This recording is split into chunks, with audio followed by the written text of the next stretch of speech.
Hi friends, cricket అంటే ఆసక్తి ఉన్నవారికి ఇది చాలా ఇంట్రెస్టింగ్ విషయం. ఎందుకంటే క్రికెట్ గణేష్ అనే దేవాలయం ఎక్కడుందో తెలుసా?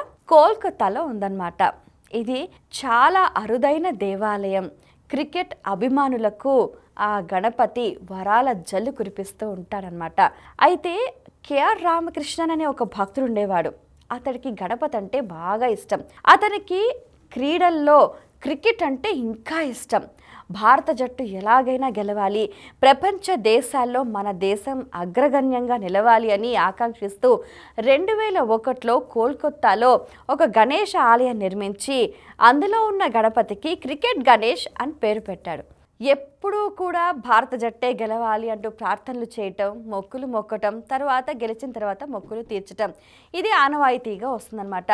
ఆ క్రమంలో విశేషంగా ప్రాచుర్యం పొంది క్రికెట్ గణేష్ ఆ నోట ఈ నోట ప్రతి ఒక్కరి చేత విశేషంగా ఆరాధింపబడుతున్నాడు. ఈ ఆలయంలో ఉన్న మరో విశేషం ఏంటంటే కుడివైపు తొండం, ఎడమవైపు తొండం ఒకే ప్రాంతంలో ఉన్న దేవాలయం ప్రపంచంలో మరెక్కడా లేదు.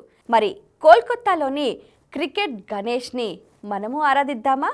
సో ప్రపంచంలోనే కోల్కతాలో ఉన్న అరుదైన ఆలయాన్ని మీరు ఓసారి దర్శించండి. For more videos like this, subscribe Big TV channel.